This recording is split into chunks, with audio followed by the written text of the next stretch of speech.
Muito obrigado pela participação de todos. Iniciaremos agora o nosso último painel com a apresentação do projeto. O projeto Primeiros Anos é uma iniciativa da Organização de Estados Ibero-Americanos para a Educação, a Ciência e a Cultura, OEI, no Brasil, e conta com o apoio do Ministério da Educação, MEC. Tem como objetivo contribuir para o fortalecimento das políticas públicas integrais de atenção à primeira infância, visando melhorar a qualidade da educação recebida pelas crianças nessa etapa. O projeto beneficia direta e indiretamente os atores da EI, desde as crianças, professores e professoras, gestores públicos e gestoras públicas e educacionais.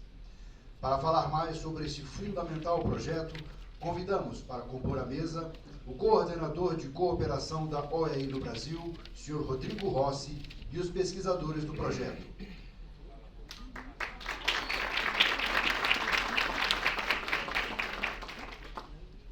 Senhora Raíssa Pael, pesquisadora do eixo pedagógico.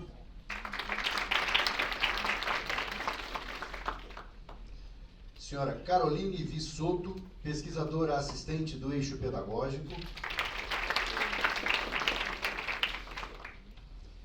Senhora Gabriela Silvestrini, pesquisadora do eixo desenvolvimento infantil.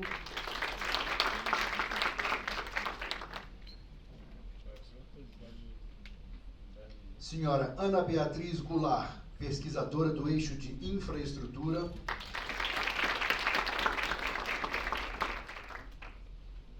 E senhora Paloma Marciano, pesquisadora de estatística.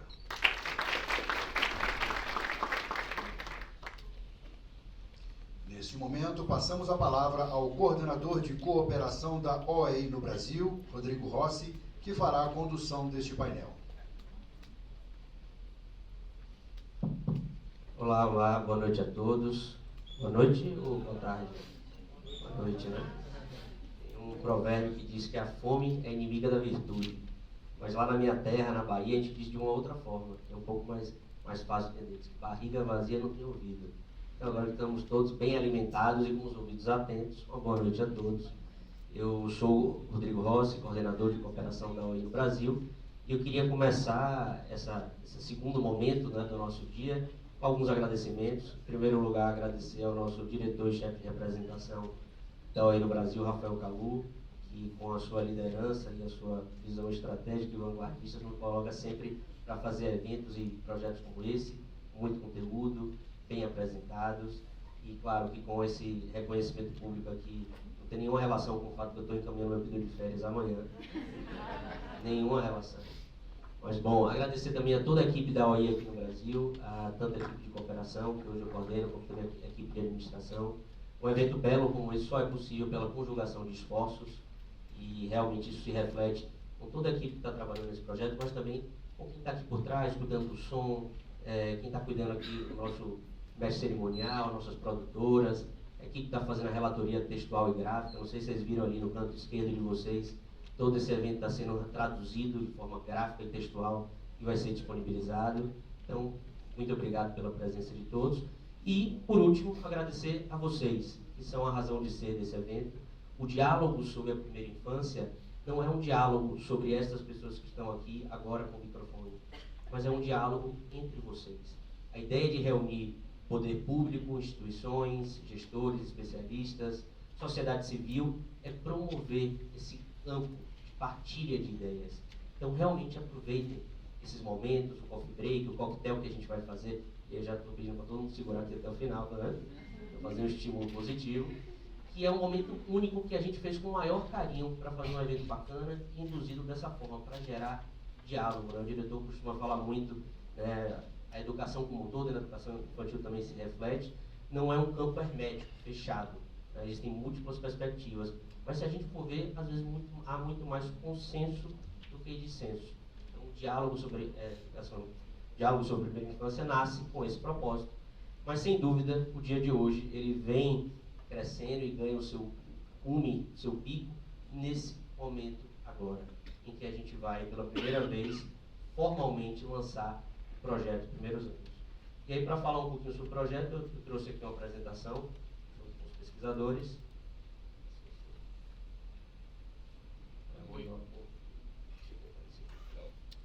Bom, e aqui relembrando um pouquinho, só vou utilizar aqui, desculpe se falar algo que vocês já conhecem bem, tem muitos parceiros nossos aqui, amigos, mas apenas para concatenar melhor as ideias, fazer uma construção lógica que fique mais clara. A OAI, como todos conhecem, é um organismo ibero-americano, composto por 23 países que atuam na região ibero-americana. Isso engloba a Península Ibérica e toda a América Latina. Nós somos países de língua portuguesa e espanhola, são 800 milhões de pessoas que juntam, se comunicam não só pela questão linguística e cultural, como também uma realidade histórica e socioeconômica. Então, a gente atua em 3 mandatos de atuação, que são a ciência, só tem que descobrir onde eu aponto. É o outro. Olá, ó. Como vocês viram, eu não comi, então, por isso que eu também... Bom, então a gente atua nesses 23 países há 72 anos, surgimos ali em 49, no pós-guerra, junto com outros organismos internacionais também. Nesses 3 mandatos de atuação, educação, ciência e cultura, são 3 mandatos extremamente transversais, por isso que nos permite dialogar com diversas outras áreas setoriais. Hoje a gente tem projeto desde o saneamento rural, até segurança pública, até o sistema de justiça, enfim. Realmente a gente consegue dialogar com diversos setores, porque são 3 temas transversais e também 3 caminhos. Caminhos para o desenvolvimento humano, caminhos para a justiça social, caminhos para um futuro mais justo e digno para todos. Isso foi uma definição que a minha colega Mira, que eu não estou vendo aqui, depois vou reclamar com ela ali atrás. Ó. Logo que eu cheguei, ela tem um pouquinho de mais tempo que eu, né, Mira? Tem uns 20 e poucos anos de OAI. Desculpe se eu denunciei aqui, não foi minha intenção. Mas logo que eu cheguei na OAI, alguns anos atrás, ela me disse: nosso objetivo é melhorar a qualidade de vida do cidadão ibero-americano. Então, eu acho que isso é uma mensagem forte que eu carrego comigo até hoje. Eu acho que é o que melhor traduz a atuação e o foco da OAI. Então, a gente melhora a qualidade de vida do cidadão americano pela formatação, pelo aprimoramento das políticas públicas de Estado nesses campos. E claro que a primeira infância, assim como já foi amplamente dito, é um foco muito grande da OAI. Isso porque em alguns eixos, né, a gente trabalha desde a articulação de redes, a gente tem uma rede pan-americana de primeira infância, da qual o Brasil faz parte. Nós também trabalhamos com a ideia de construção de políticas públicas, desenvolvimento de conhecimento, de pesquisas como essa que a gente vai lançar hoje aqui, e também o fortalecimento das capacidades institucionais. Eu vou só, enfim, repassar um pouco do que já foi dito. A gente entende que investir na primeira infância reflete não só na aprendizagem, mas no desenvolvimento físico, cognitivo e socioemocional das crianças, e além de se construir um poderoso mecanismo de redução das desigualdades. E não investir, ao contrário do senso, significa baixo desemprego educacional, significa baixa produtividade econômica, significa taxas mais altas de criminalidade, aumento de custos com saúde e reforço escolar. Isso ficou muito conhecido na década de 60 com o estudo desse emérito professor da Universidade de Chicago, James Heckman, que inclusive nós convidamos para estar aqui conosco no dia de hoje. Gentilmente, ele é um senhor dos seus quase 80 anos, né, Prêmio Nobel de Economia, nos anos 2000, não pôde estar aqui conosco, mas nos colocou à disposição para apoiar a pesquisa, inclusive está conosco na divulgação dos achados de pesquisa que devemos fazer em dezembro. Mas, bom, lá na década de 60 ele fez um acompanhamento longitudinal com alguns alunos e dividiu em grupos, né, focais. Um recebeu uma educação pré-escolar de alta qualidade e outro não.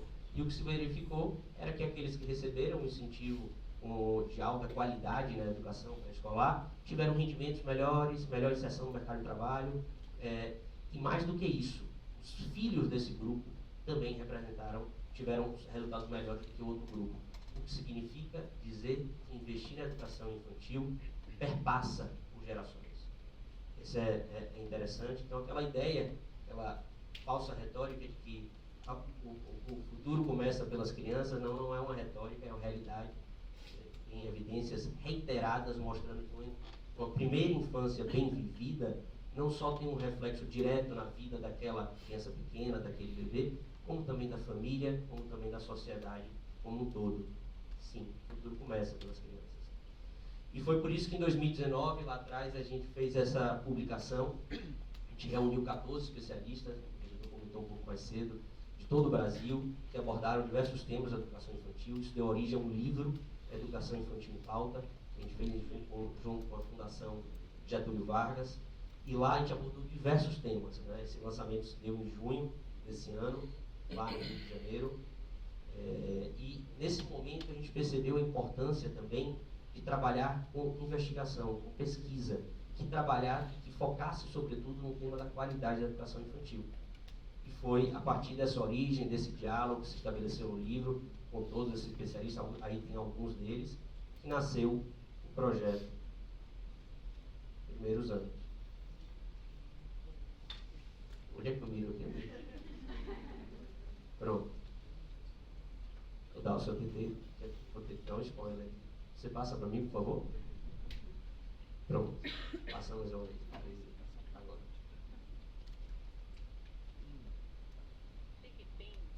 Conseguir o som seria legal.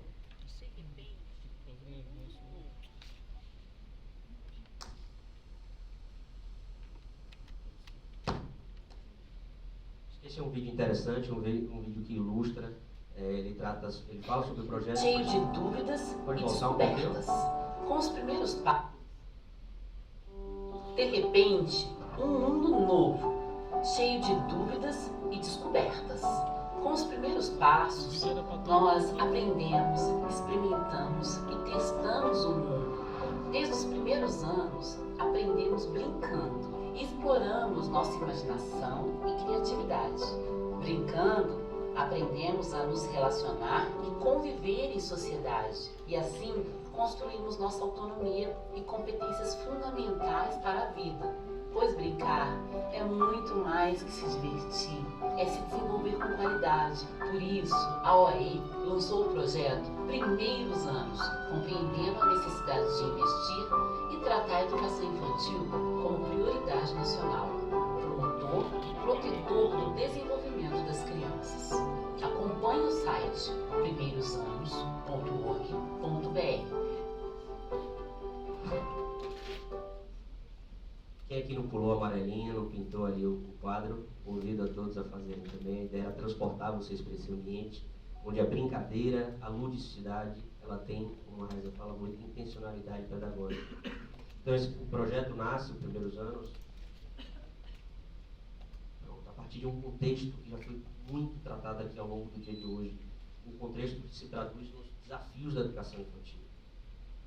Esse não está funcionando, eu vou pedir para você passar. Agora. Não pode trocar aqui.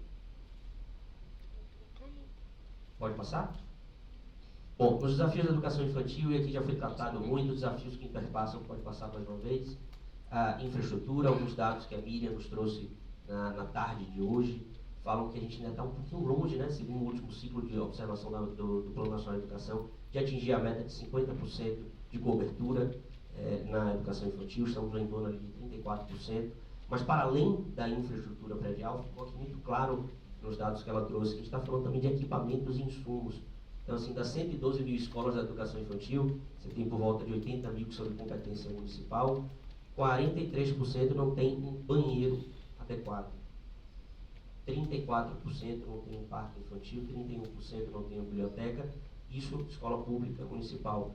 Quando você vê as escolas privadas, vai para o dobro. Então, desafios que são, sim, de infraestrutura predial, mas também de equipamento. Pode passar.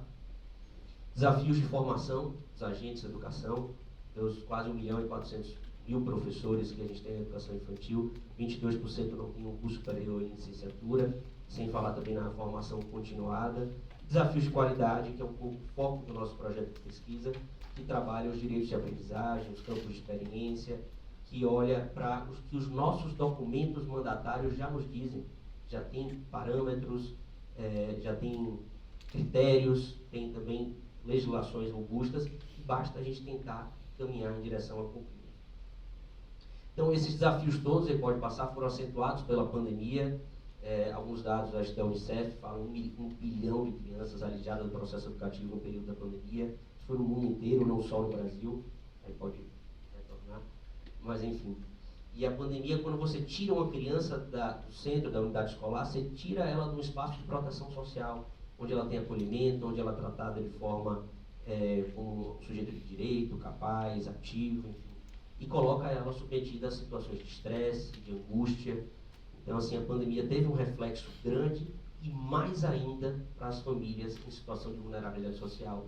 Vários estudos mostram isso, que a defasagem de aprendizagem, né, a recomposição de aprendizagem foi maior para aquelas famílias que vivem em situação de vulnerabilidade, o que já era uma desigualdade de oportunidade, virou uma desigualdade de aprendizado, uma desigualdade de desenvolvimento.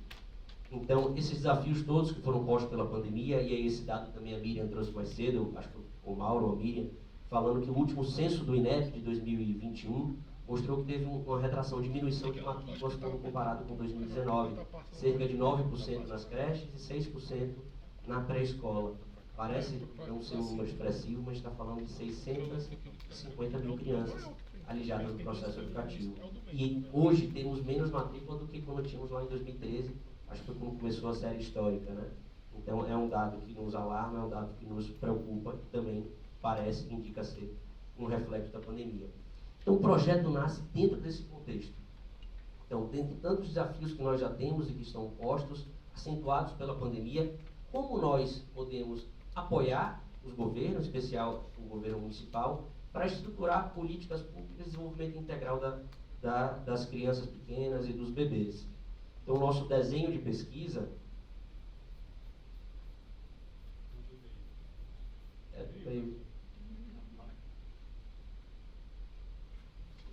melhor. Então, bom, no nosso desenho de pesquisa, o nosso objetivo geral, pode passar, é identificar quais são as condições de oferta da educação infantil de qualidade.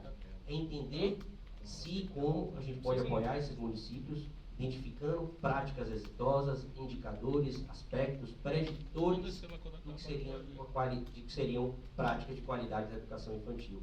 Então, esse é o nosso objetivo principal na pesquisa, e para isso a gente desenvolveu esse projeto, agora sim, com alguns objetivos específicos, e ele está estruturado em 3 grandes etapas. Então a gente vai identificar primeiro níveis de cobertura da educação infantil, aspectos relacionados à qualidade das práticas pedagógicas, aspectos relacionados à qualidade da infraestrutura e da gestão, e também formas de acompanhamento e desenvolvimento da aprendizagem das crianças na educação infantil. São 3 etapas. Primeiro, a gente fez uma revisão bibliográfica bem robusta, nacional e internacional, para entender o que a ciência nos aponta como preditor, um indicador de qualidade.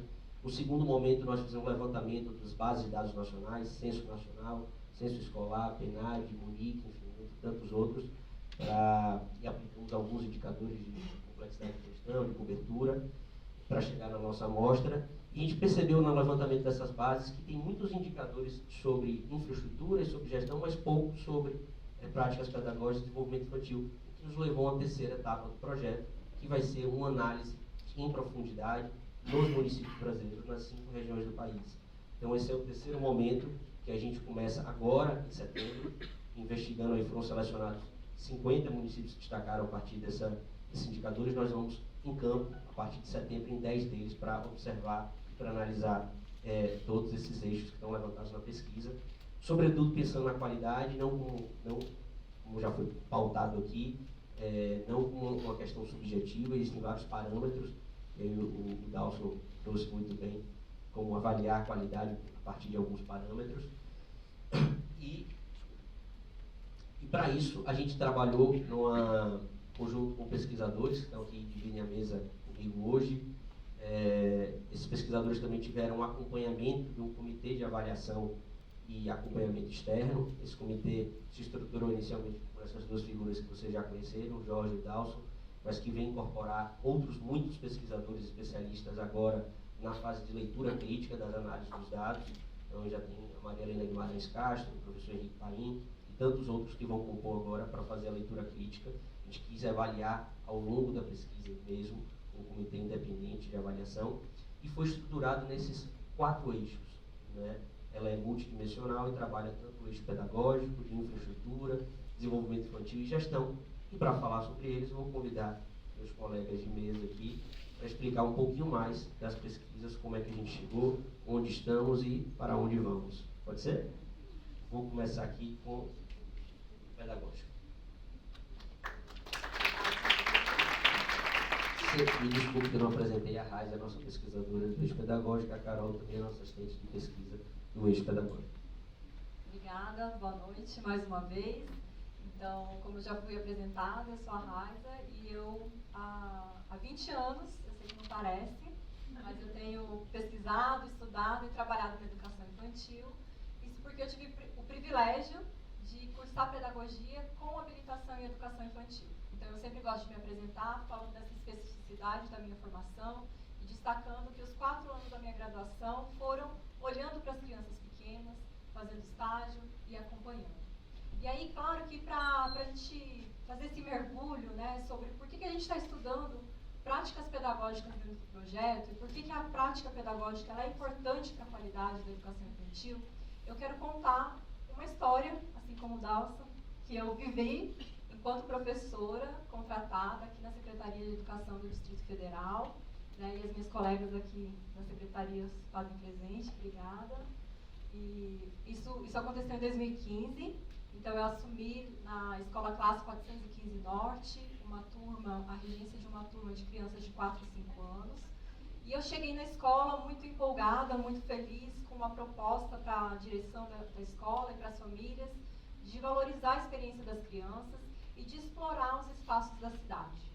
Então, naquele ano de 2015, eu e a minha turma, a gente habitou as superquadras de Brasília. A gente ia para os pilotis, para brincar, para cantar, para lanchar e para viver esse espaço. A gente também foi a muitos museus, a centros culturais e muitos outros lugares, que em uma próxima oportunidade eu posso falar mais para vocês. E eu quero, então, contar especificamente de uma vez que eu saí com a minha turma, né, com a escola. Nós fomos visitar o Museu dos Correios, a exposição Palavra em Movimento, do cantor Arnaldo Antunes. E aí a gente chegou de ônibus no museu e fomos, né, descendo com as crianças, acessamos o prédio. E aí, para ir para a sala da exposição, a gente tinha que pegar um elevador. Então, eu entrei com um grupo de crianças no elevador, e do meu lado estava a Pietra. Quando a gente entrou no elevador, a Pietra segurou forte a minha mão. E eu peguei ela no colo, porque eu entendi que alguma coisa estava acontecendo. E perguntei, Pietra, o que foi? E ela falou, eu estou com medo. Eu não sei o que está acontecendo. Então, a Pietra, ela tinha, naquela ocasião, né, 5 anos, e ela nunca tinha andado de elevador. E foi naquele momento que ela teve a oportunidade de conhecer esse meio de transporte. Então, eu abracei a Pietra e falei, olha, a gente está no elevador, é um meio de transporte, a gente entrou em um lugar, agora ele vai abrir a porta e a gente vai estar em outro lugar. E aí eu senti que ela foi se acalmando, né? Então, essa história é justamente para colocar em perspectiva 2 conceitos que são muito caros na educação infantil, para a gente começar a pensar aqui sobre a importância das práticas pedagógicas, né? Então, o primeiro conceito que eu quero destacar é justamente o conceito de prática pedagógica. O que a gente está definindo como prática pedagógica? Então, são ações intencionais, planejadas pela professora, e as interações que ela desenvolve com as crianças. Então, nessa história que eu contei para vocês, o meu planejamento, né, para sair da escola, né, ele envolvia várias questões, né, mas eu vou destacar aqui que eu tinha elencado, então, a questão de visitar, né, o museu, para a gente conhecer outras possibilidades de manifestações artísticas e também de conhecer um pouco mais da cidade. Eu tinha muitas crianças que viviam em regiões administrativas que não do plano piloto e que não tinham oportunidade de explorar, né, essa cidade planejada que é o plano piloto. Então, essas foram algumas das minhas intenções. Mas também, né, e claro que a gente sempre coloca isso, né, o planejamento ele não prevê todas as possibilidades, né, o inesperado está sempre ali. Então, nesse dia, né, a Pietra teve a oportunidade de conhecer o elevador. E aí foi nesse momento de tensão, que ela teve medo, que eu proporcionei, por meio de uma interação positiva, que ela aprendesse com segurança, que ela vivesse aquela experiência com mais conforto e segurança. Então, o segundo conceito que eu quero trazer aqui é o de currículo. O currículo na educação infantil, e a gente precisa marcar essa especificidade. E eu começo dizendo que o currículo não é na educação infantil. Ele não é uma lista de conteúdos. O currículo na educação infantil, ele não é algo mecânico ou a professora de educação infantil não está ali para transferir o conhecimento para as crianças, que são seres menores, seres que não conhecem, não sabem, e que precisam memorizar, receber esse conhecimento, memorizar para depois repetir isso em uma prova. A gente já aprendeu há muito tempo que esse modelo tradicional de educação não funciona. A gente sabe que o conhecimento ele não é transferido, não é transmitido. O professor não é uma antena. E a gente aprendeu com Paulo Freire que o nosso papel, né, de docente é justamente criar possibilidades para que as crianças construam o conhecimento, para que elas produzam o seu conhecimento. A gente tem, então, né, como a Zilma já trouxe, e a gente vem falando aqui ao longo do dia, as diretrizes curriculares nacionais de educação infantil. E elas, sim, vão definir o que é currículo. Elas vão dizer que currículo na educação infantil é um conjunto de práticas que buscam articular as experiências e os saberes das crianças com os conhecimentos que fazem parte do nosso patrimônio cultural. Então, e que essas práticas elas vão ser efetivadas por meio das relações sociais e nas interações que as crianças vão ter com os professores, com os adultos da instituição, com as outras crianças, com os espaços que elas têm acesso e com os materiais também. E aí também, de novo, né, como a Zilma colocou, a gente tem a base, e dentro da base, os 6 direitos de aprendizagem e desenvolvimento, que são verbos, né, eles são ações. Então as crianças vão aprender e se desenvolver por meio do conviver, do explorar, do brincar, do expressar e do conhecer-se. E também a base está estruturada em 5 campos de experiência. Isso tudo para dizer que na educação infantil a gente valoriza a aprendizagem das crianças pela experiência, pelo movimento, pelo tentar. Então, as crianças estão ali junto conosco, com os professores, com os profissionais, para que construam o seu conhecimento com o corpo todo, com o afeto também. Então, na minha história, foi exatamente isso que aconteceu. A Pietra aprendeu sobre o elevador, né, o que é um elevador, como ele funciona, experimentando o elevador, tendo a experiência de viver o movimento do elevador. E aí a gente chega aqui, então, né, em alguns pontos que a gente destaca agora, mais especificamente dentro da pesquisa, para onde está o nosso olhar quando a gente traz a questão da prática pedagógica e dizer dessa importância do professor. Porque essa professora, esse professor que vai garantir que os direitos de aprendizagem e desenvolvimento das crianças sejam efetivados. É a professora que vai promover o desenvolvimento integral das crianças, completando, né, isso já foi dito também, a ação da família e da comunidade. É a professora que vai organizar intencionalmente e planejar os espaços, os tempos, os materiais que vão ser ofertados para as crianças. E é também a professora que vai fomentar a participação das crianças e promover a escuta sensível delas. Então, para finalizar, eu quero pontuar que a gente precisa definitivamente abandonar a ideia de que as crianças são frágeis e de que a infância é um período de passividade, que as crianças estão só esperando chegar à vida adulta. E a gente precisa trabalhar com um olhar, assim como está, olhando as crianças, assim como está posto nas diretrizes. A criança como centro do planejamento, como um sujeito histórico e de direitos, que se desenvolve nas interações e nas relações e práticas cotidianas. A criança é um ser ativo, que aprende com o outro e nas relações que ela estabelece no seu cotidiano. Eu queria, então, convidar a Carol para continuar falando do nosso trabalho na pesquisa.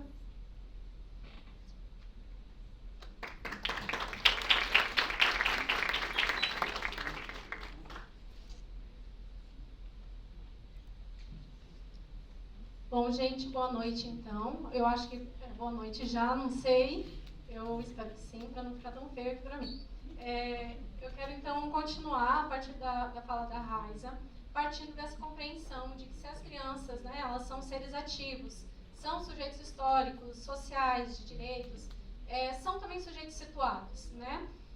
E para tratar, então, sobre esses aspectos que a gente vai estar investigando, que a gente já vem investigando, mas que a gente vai continuar e vai aprofundar, eu vou, principalmente no eixo pedagógico, né, que é o nosso eixo, eu quero começar fazendo uma menção e uma analogia à obra de Eduardo Galeano, que é As Veias Abertas da América Latina, especificamente na introdução, que carrega o título 120 milhões de crianças no centro da tormenta. Então, nesse tópico, situando as marcas históricas das lutas que foram travadas ao longo de tantos anos na América Latina, em determinado momento é acentuado que as nossas crianças, as crianças do solo latino-americano, elas se agitam no centro de todas as disputas que se travam. E trazendo essa analogia, eu quero marcar assim que o dia de hoje, a promoção desse momento, desse evento, de promover diálogo sobre a primeira infância e a pesquisa que a gente está apresentando de modo geral, principalmente os pontos que eu quero tratar a serem investigados dentro do eixo pedagógico, eles põem o olhar sobre e para as crianças brasileiras, para as aproximadamente 20 milhões de crianças brasileiras que têm direito ao acesso, que têm direito a terem a garantia de condições de frequentar uma educação infantil de qualidade e que proporcione o seu desenvolvimento de maneira integral. E falar sobre qualidade da educação infantil, e muito mais além, né, porque tem que sair também do campo do discurso, pensar em ações efetivas e buscar isso em um esforço conjunto que possa concretizar essa qualidade, pensar nesses parâmetros e concretizá-los, concretizá-los no dia a dia, é colocar as crianças e os seus direitos no centro, em primeiro lugar. E é uma forma de tirá-las da tormenta, né? Dessa tormenta que ela é causada por várias adversidades. Aqui foi muito bem situado já esse período todo de isolamento decorrente da pandemia, que também é um atormento para tudo que tem acontecido que a gente ainda não consegue mensurar. Então, pensar sobre a primeira infância, falar sobre isso, é colocar as crianças no centro, tirá-las da tormenta sem tirar delas a centralidade nesse debate. E colocá-las num espaço e tempo de cuidar e educar, que é posto como premissa da educação infantil. Então, quando a gente se refere à educação infantil, que é a primeira etapa da educação básica, nós precisamos situar que é uma etapa que tem especificidades e considerar os seus sujeitos. A educação infantil ela tem história, tem lutas, demarca direitos e carrega uma necessidade de reafirmar identidades também. Então, nós entendemos que faz sentido para compreender sobre a educação infantil brasileira, sobre os aspectos que perpassam essa questão tão complexa, né, da qualidade, faz sentido para a gente investigar sobre 3 aspectos que são muito pontuais, são essenciais, eles se articulam e se interrelacionam, e nós precisamos olhar para isso com muita sensibilidade e atenção, e que esses aspectos eles dizem respeito a essa especificidade da educação infantil e a esses sujeitos que estão na educação infantil. E esses pontos, então, eu vou passar já para não esquecer, mas eu vou trazer um pouquinho sobre cada um deles. Eles são o perfil profissional docente, os aspectos relacionados à formação e as condições de trabalho desses professores e dessas professoras que atuam cotidianamente nas instituições de educação infantil, junto às crianças. Também as formas de ações desenvolvidas com e para as crianças nos seus contextos, o que vem sendo desenvolvido para essas crianças, pensado para essas crianças no dia a dia da educação infantil. E também as informações referentes à organização e o planejamento das ações das professoras e dos professores. Então, atualmente nós temos em torno de 590 mil docentes atuando na educação infantil brasileira. E como bem foi exposto, já que a Raíssa trouxe muito bem, esses profissionais são responsáveis por garantir a aprendizagem e o desenvolvimento das crianças nesses espaços institucionais educativos no dia a dia. Então, nos importa muito saber quem são essas professoras, quem são esses professores, porque isso vai nos fornecer dados sobre uma realidade objetiva, sobre o que vem acontecendo, quem são essas pessoas que estão com as crianças todos os dias nessas instituições. Nos possibilitará traçar um perfil docente, embora não seja a nossa intenção em absoluto, a gente compreende que não tem como generalizar, dado o tamanho de Brasil que nós temos e a variedade de professores que nós temos também, mas com o intuito de entender quais são as inquietações desses professores, as necessidades, as suas representações, como eles entendem e se conscientizam sobre a sua própria prática cotidiana junto às crianças, né? E, de modo geral, as condições de trabalho, a trajetória formativa desses profissionais, né? Porque a gente sabe que uma formação, uma boa formação ou uma péssima formação impacta diretamente na realização do trabalho pedagógico. E esses aspectos, obviamente, né, a gente pode tratar eles de diversas maneiras, e aqui eu sinalizo, então, que a gente pode fomentar problematizações a respeito, por exemplo, né, de o que comporta e o que importa na formação dos profissionais que atuam com as crianças na educação infantil. A gente sabe que esse trabalho tem especificidades, né, que precisam ser consideradas. Então, o que cabe numa formação inicial que se volte a formar professores para a educação infantil, né? O que é necessário também, o que a gente precisa incluir, rever, repensar. Desencadear ações voltadas para esse campo, não só a formação inicial, continuada, de acordo com todas essas questões que são específicas da educação infantil e as necessidades que tem. Então, essa tríade, que é o perfil profissional, a formação e as condições de trabalho, nos dizem muito sobre uma dimensão que é constitutiva e que é constituinte da educação infantil. E é imprescindível no todo do trabalho pedagógico que é desenvolvido com os bebês e com as crianças pequenas. E tem várias pesquisas já muito conhecidas, disseminadas há vários anos já, a nível internacional, que tratam sobre a importância do professor, da sua formação para a educação como um todo, e especialmente no sentido da qualidade da educação. E também pesquisas brasileiras, porque a gente não pode também colocar isso só no professor, né? Há uma série de fatores envolvidos. Então, tem muitas pesquisas também brasileiras que vêm sendo desenvolvidas a respeito das políticas voltadas para o magistério e como isso impacta no trabalho docente, no trabalho que é realizado nesse dia a dia. Então, assim, a gente marca, né, e reitera a importância de considerar esses professores e professoras no âmbito da pesquisa e acreditamos, então, que pela via de um questionário de amplo alcance, nós vamos estar conseguindo fazer esse mapeamento, né, e levantar esses dados para a consecução da pesquisa, focando no sujeito professor, nos professores da educação infantil. Então, esses profissionais, esses professores, professoras, eles atendem na educação infantil brasileira cotidianamente, em creches, pré-escolas, em torno de 8 milhões de crianças, aproximadamente, mais, na verdade, de 6 milhões só na educação pública, na educação infantil pública. E essas crianças, né, de 0 a 5 anos e 11 meses, elas passam aproximadamente de 4 a 5 horas por dia nas instituições. Nessas instituições elas brincam, interagem, se alimentam, descansam e de forma mais ampla aprendem também, se desenvolvem.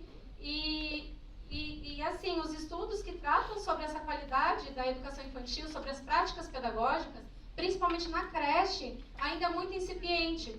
E aí que eu quero ressaltar esse segundo ponto, que ele tem muita relevância para que a gente se possa investigar, que quais as ações que estão sendo desenvolvidas com e para as crianças e o que está sendo considerado nesse contexto todo.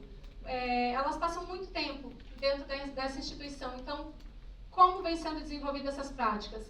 E também lembrando que assim como as crianças e os professores são sujeitos situados, as práticas pedagógicas, né, que materializam, que organizam essas ações, também são situadas, né? Então a gente não pode olhar para essas práticas de forma apartada do todo. Existe um contexto institucional que tem que ser considerado e existem outros fatores também que nós não podemos esquecer. Por exemplo, as crianças como centro, as interações e a brincadeira como eixos, as diversas linguagens, os diferentes tempos, a diversidade de relações, de modo de vida, os pressupostos da educação infantil que estão situados nas legislações e que são materializados por via dessas práticas no dia a dia nas creches e pré-escolas. E aí, uma observação em loco é o que nós pretendemos fazer para encontrar esses dados, para poder chegar a essa observação mesmo referente às práticas e entender quais são os aspectos dessas práticas que se sobressaem como importantes para estar materializando os direitos de aprendizagem das crianças nas instituições com qualidade. E por fim, estou quase, gente, eu já vi que meu tempo acabou. Mas não menos importante, ainda tem como fator organizador dessas ações o planejamento didático-pedagógico que é feito pelos professores. Esse instrumento que ele inclui a previsão das atividades, mas não apenas, porque os imprevistos eles acontecem o tempo inteiro, mas serve justamente para refletir sobre o que está sendo trazido, pensar sobre os objetivos, reavaliar, readaptar, pensando ao longo de todo o processo pedagógico. E nos interessa saber em que condições esse planejamento tem sido realizado. A coordenação pedagógica apoia? Tem tempo da carga horária destinado para essa tarefa? Ele acontece em parceria com os demais professores da instituição para uma reflexão coletiva, para enriquecer essas ações? O planejamento, ele contempla os dispositivos normativos, está atrelado também à proposta pedagógica da instituição? Enfim, tem vários aspectos que a gente pode estar olhando quando se pensa no planejamento das ações que são desenvolvidas com as crianças, que são planejadas pelas professoras.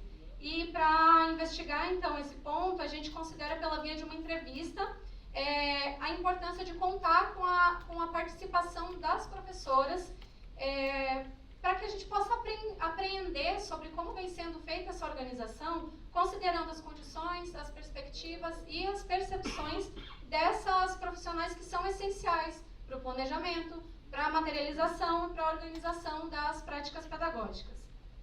Só quero destacar ainda que, claro que uma pesquisa dessa importância não poderia deixar de considerar o estudo dos documentos que normatizam a educação infantil nos municípios que vão compor esse estudo, correlacionando aos demais documentos mandatários da educação infantil brasileira.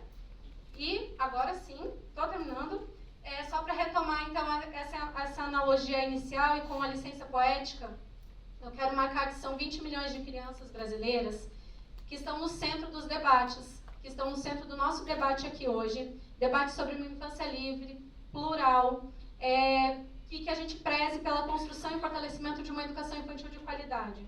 E, além do mais, esses números que eu citei de professores, de crianças, em termos populacional mesmo, ou de matrículas, eles significam muito mais do que números. Eles marcam e significam a diversidade das infâncias, das práticas pedagógicas, dos modos de organização institucional. E essa investigação que nós estamos fazendo, que a gente vem desenvolvendo num esforço coletivo, perpassa muitas nuances, e a noção do tamanho desse todo e do significado desse desafio é o que é a complexidade, a grandiosidade e a boniteza de uma pesquisa como essa que a gente vem fazendo e que a gente espera ter ótimos resultados para compartilhar com vocês muito em breve. Obrigada.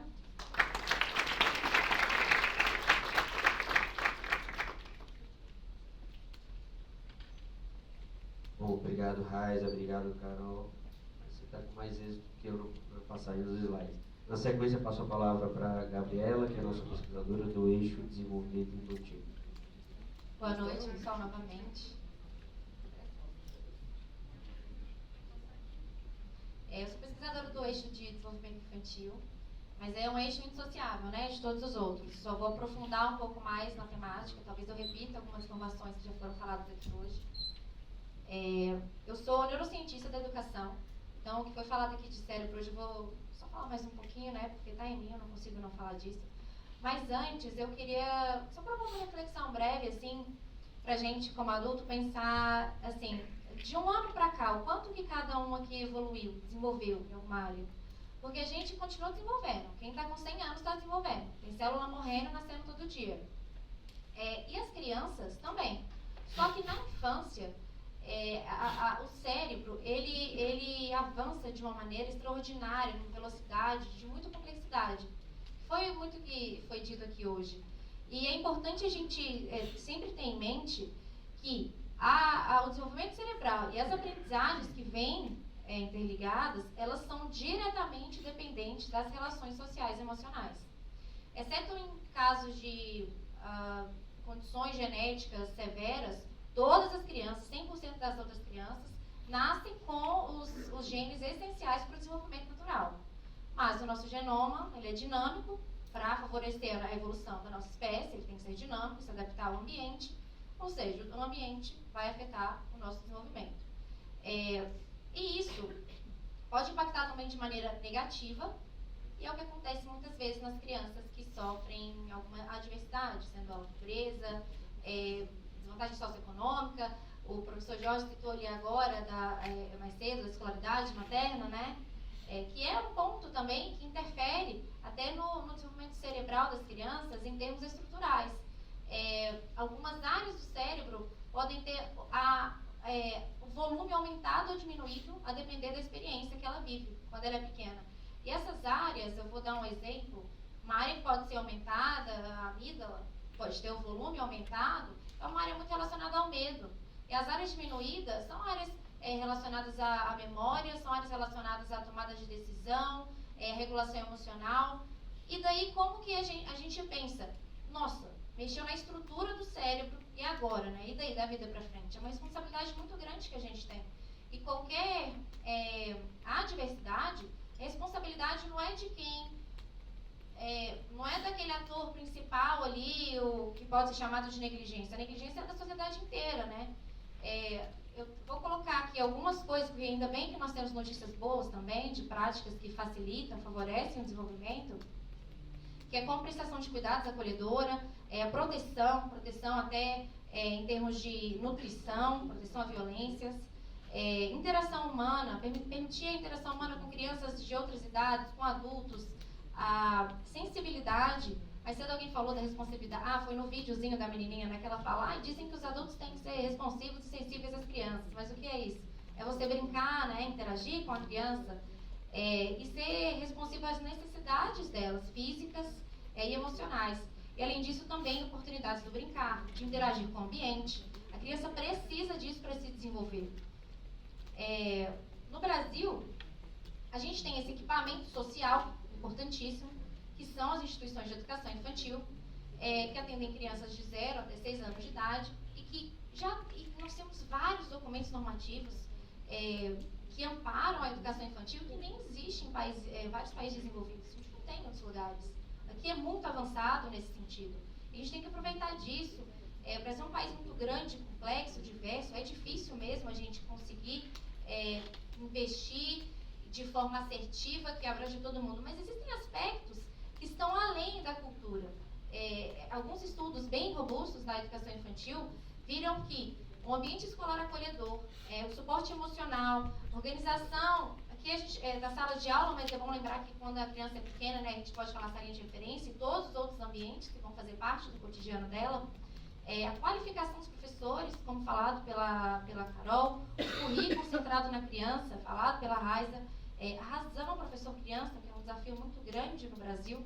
A gente tem, acho que Raiza também na mesa comentou de salas superlotadas, e algumas práticas como leitura interativa, variedade de materiais lúdicos, e a instrução e a interação entre professor e criança com apoio emocional, suporte, afeto positivo, sensibilidade e atenção individualizada.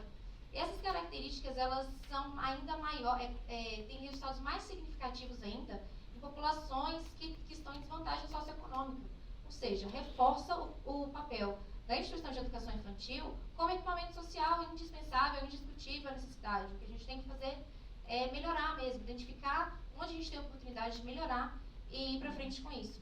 E nesse sentido, no eixo de desenvolvimento infantil, o que a gente vai identificar, nós vamos observar como está o desenvolvimento na primeira infância de crianças, principalmente de 0 a 3 anos, que são respeitando ainda a variabilidade do desenvolvimento como característica, mas nós vamos tentar identificar isso nos diferentes municípios que a gente vai, tentar relacionar com características da escola, para a gente identificar oportunidades de onde atuar, e também vamos acompanhar, observar os registros de acompanhamento das unidades de educação sobre as crianças, que são feitos pelos professores e professoras. A gente também tentar identificar alguns aspectos que a gente pode colaborar, talvez através de formação, ou observar aqueles que estão, de fato, muito interessantes e tentar replicar para outros, né? Sempre respeitando também a liberdade do professor de registrar, de acompanhar o seu estudante. Estudante não, aprendi com raiva, sou criança. Eu quero passar agora para a Bia, da infraestrutura.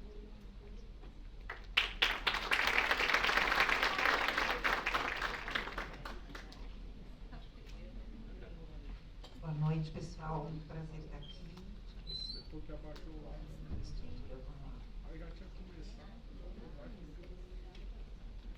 Bom, sou arquiteta, urbanista, estou muito honrada de estar aqui e acho um diferencial ao EI ter chamado um especialista em infraestrutura para tocar esse eixo e integrar com os demais, né? Então, eu me sinto assim, bem desafiada, estou formada há 40 anos, como diz a Raíssa, não parece.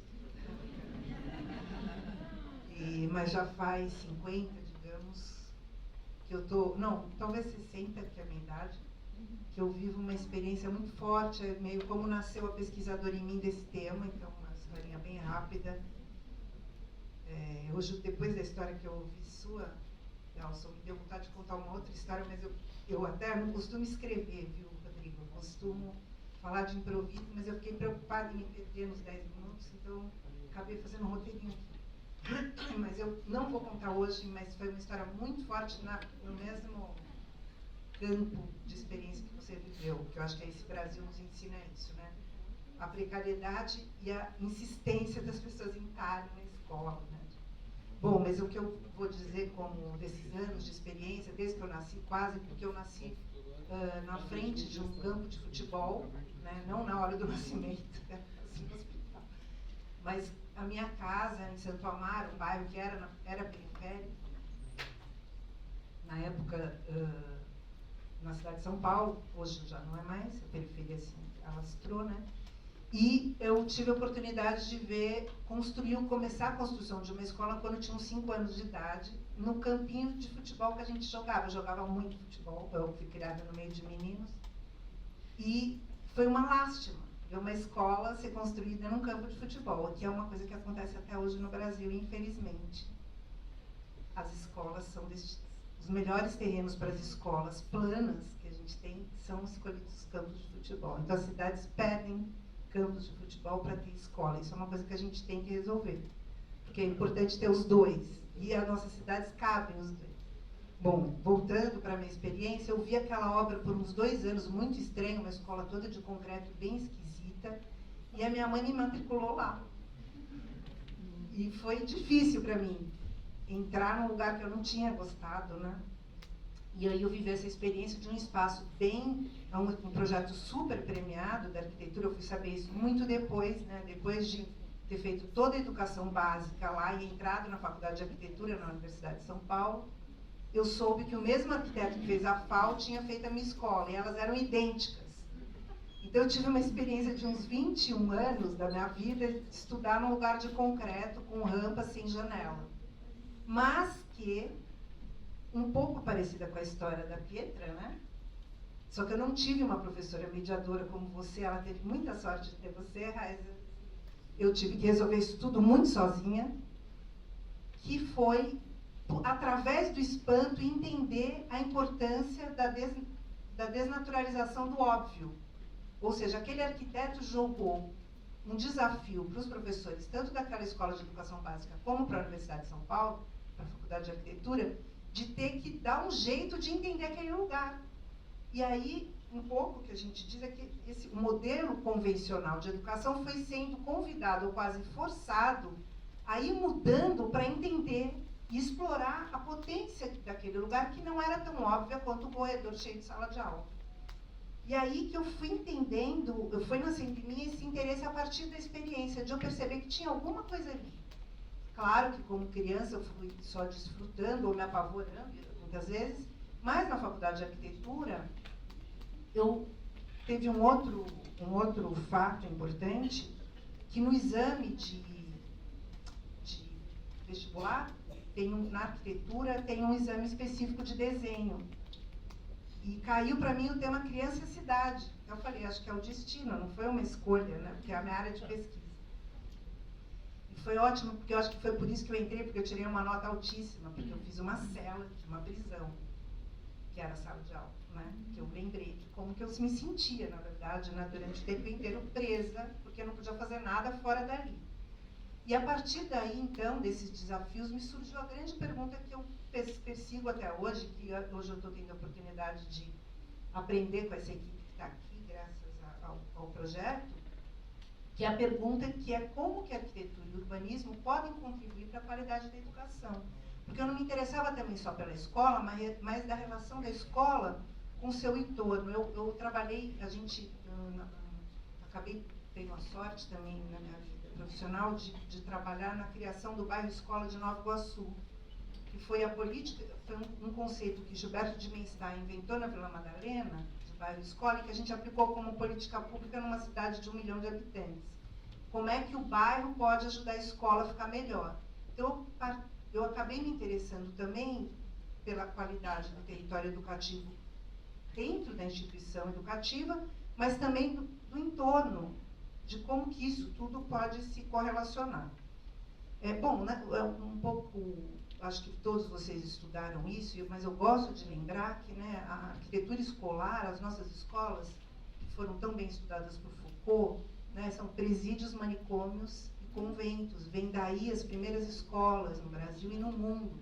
Né, espaços de controle, punição, de repressão, de não poder se mexer, não poder olhar para o lado. Então, assim que essa é a nossa memória, está no nosso DNA. Até hoje. Mesmo quem está aqui com 20 anos e que viveu uma outra escola, traz essa memória de que tem que ter disciplina, tem que olhar para frente, não pode, a janela atrapalha, a dispersão. Então, a gente tem um grande conflito. Quer dizer, qual a importância de entender infraestrutura, o impacto disso na qualidade da educação, quando a infraestrutura durante 400 anos serviu para disciplinar e punir e controlar os corpos? E como é que eu vou fazer uma proposta dessa linda, que as meninas estavam falando de liberdade, ludicidade, autonomia, num espaço que historicamente, mesmo que a gente mude, como diz alguém, não adianta ser colorido, né? Não adianta ser bonito se, como a professora contou, a Zilma, não se pode explorar. Então, qual é a medida dessa boniteza? Que espaço é esse? O quanto ele tem que estar de acordo com as ações. Então, ele não é só insumo, ele é também processo. Então, a novidade que a gente traz para a pesquisa é que a gente vai tratar infraestrutura não como infraestrutura predial, mas como espaços livres e construídos e como processo de relação. Aí a gente traz Milton Santos, foi meu professor, por sorte, na FAU também, em 1981, eu fui aluna dele, geógrafo negro, baiano, né? E o que ele dizia? O território é formado por objetos e ações, num conjunto contraditório, mas indissociável. Então, não adianta olhar só a materialidade. Tem água filtrada? Tem ou não tem? Tem ou não tem? Como é que se usa isso? Como é que se ocupa isso? Qual é o direito que as crianças têm de abrir a despensa e falar, olha, não deram pra gente esse biscoito. Por quê? Foi o que os estudantes de ensino médio descobriram quando ocuparam as escolas. Ou seja, os estudantes, as crianças, desde pequena, nós, mesmo os professores, não temos o direito à escola inteira. A gente só pode ocupar um pedacinho. Então, a gente não sabe explorar toda essa boniteza e generosidade que uma escola pode ter. E como é que, então, a gente vai libertar o espaço dessa condição de ser presídio, de ter que sempre integrar, de ser controlador? Só se ele nascer no íntimo do projeto pedagógico. O projeto pedagógico precisa desenhar a escola que se deseja, não o contrário, vocês terem que se encaixar na escola que foi inaugurada. Vocês nem sabem por quê, foi feita daquele jeito. Geralmente não tem espaço para professor descansar, não tem um jardim, não tem brinquedo para professor. Não tem brinquedo para criança com mais de 6 anos numa escola, né? Uma tristeza. Então, como que a gente muda essas leis e regras que foram se naturalizando como... Então, ficaram naturais, ou seja, não dá para mudar. a escola é assim. Não. Foi assim para um projeto pedagógico que nós não queremos mais. Então, o que a pesquisa tem a ver com isso, então? Ou seja, há uma importância direta, que muita gente falou disso, da questão do situar, né? Há uma importância direta em onde, ou seja, a gente pensa a partir de onde os pés pisam, diz o Leonardo Boff, no Conto da Galinha e a Águia. Se eu piso num lugar que me prendem, o meu pensamento vai estar preso. Como é que eu consigo ter espaços de liberdade colaborativos sem pôr a culpa no professor se a criança se machucar? Se todo mundo cuidar, projetar esse lugar junto e cuidar dele junto, porque esse é o problema também. Ninguém quer arrumar a instituição. Ninguém se responsabiliza pela composteira, ou seja, o quanto a infraestrutura de uma instituição de educação infantil é comum a todos. É realmente um lugar de coletivo, de encontro. E aí, eu acho que eu indico até, acho que vocês já devem ter visto, o grande livro pequeno grande livro do Vinhal Fraga e do Escolano, que falam da arquitetura como currículo. Esse livro é importantíssimo para a gente entender. Depois, para quem quiser, eu passo direitinho. Mas o que eles nos dizem? Exatamente que a importância da infraestrutura é aonde ela é ação, onde ela promove ou impede o projeto pedagógico de se realizar. Não só onde ela é bonita ou feia, onde tem goteiro ou não. Então, a gente tem dois aspectos para analisar na pesquisa. A infraestrutura enquanto insumo e a infraestrutura enquanto processo. Como é que a gente vai fazer isso? Como é que a gente vai observar, né, contextos que já estão estruturados e levantar, pegar essas pistas, organizar de tal modo que a gente consiga entender junto com quem está na escola, porque a ideia é a gente voltar a pesquisa depois para o contexto que a gente traz. Então, a gente vai observar. Para quê? Para mudar uma prática de que a gente se apoderou dos espaços das crianças, transformando esses espaços em espaços de controle, onde ninguém pode perguntar nem se mexer. Quem disse isso foi a Mayumi Souza Lima, que eu acho que é uma arquiteta que foi a primeira brasileira a relacionar arquitetura e educação. Minha grande mestra, e ela trabalhou com Paulo Freire no governo da Inundina, na prefeitura de São Paulo. E aí, o que a Mayumi propõe que a gente está trazendo para a pesquisa, né?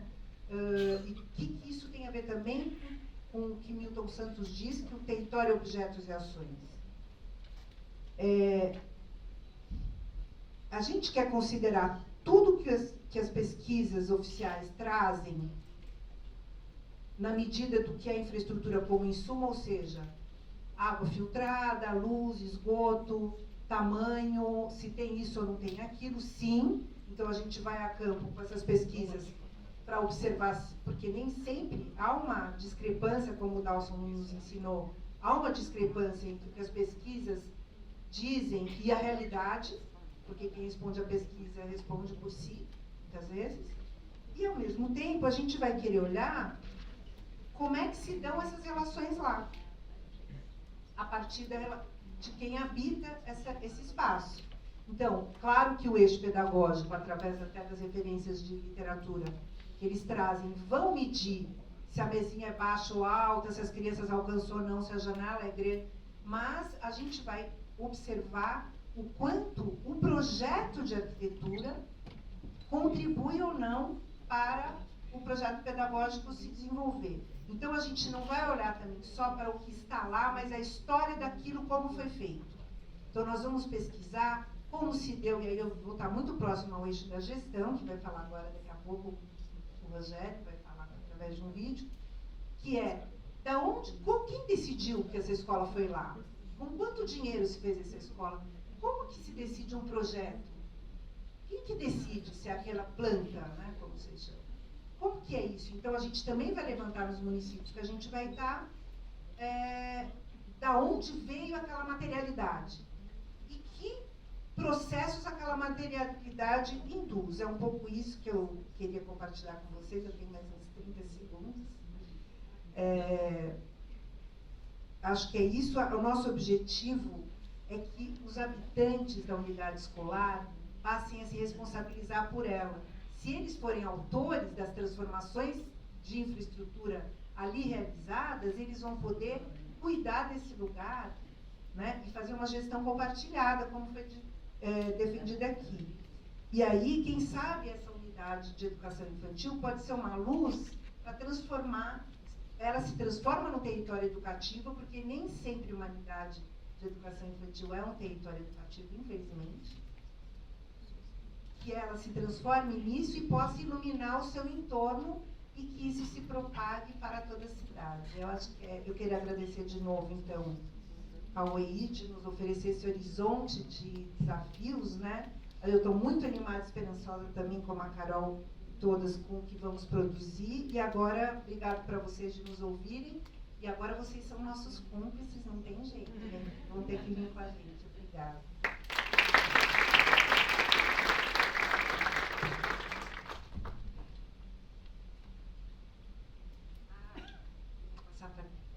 Obrigado, Bia. Para a Paloma, né, Paloma? Isso, agora eu passo a palavra para o Paloma, que cuida do nosso eixo estatístico metodológico. Por favor, Paloma.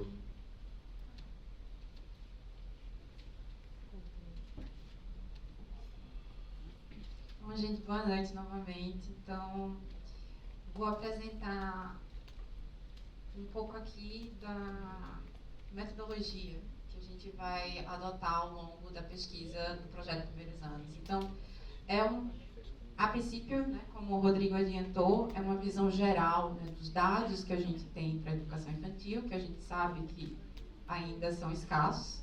Então, a tentativa de entender qual é a realidade desses dados, e a gente vai tentar entender isso através de uma abordagem de métodos mistos. Então, uma primeira fase é entender esses dados que a gente já tem acesso, mas como a gente viu, os 4 eixos, eles demandam uma complexidade muito grande, que só os dados disponíveis eles não conseguem colocar para a gente. Então, a gente vai ter essa visão de um método quantitativo, que vai ver o mais geral possível entre os municípios, e depois a gente vai para os municípios para entender com profundidade e uma parte qualitativa desses dados, né, dessas informações da realidade da educação infantil no Brasil. Então, é uma primeira parte de análise de dados secundários, para uma definição da amostra. Na segunda parte, a gente tem uma coleta de dados primários nos municípios que vão ser escolhidos pela metodologia. A partir disso, a gente vai utilizar 3 bases fundamentais, que vão ser o Censo Escolar, o IBGE, e o Observatório da Criança e da Adolescente, que a gente vai tirar os dados gerais para então entender a parte descritiva desses municípios. E a partir disso, a gente vai então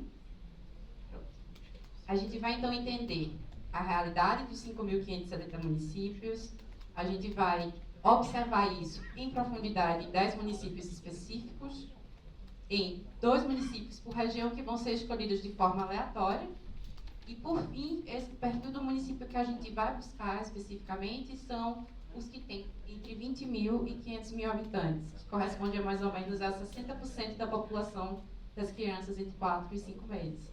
4 anos, 5 meses, né? 4 anos, de 0 a 5 anos e 11 meses. Desculpa, gente. Então, a ideia é verificar isso, apontar, observar, trazer novos dados e novas contribuições para a educação infantil. É isso, gente. Obrigada. Obrigado, Paloma.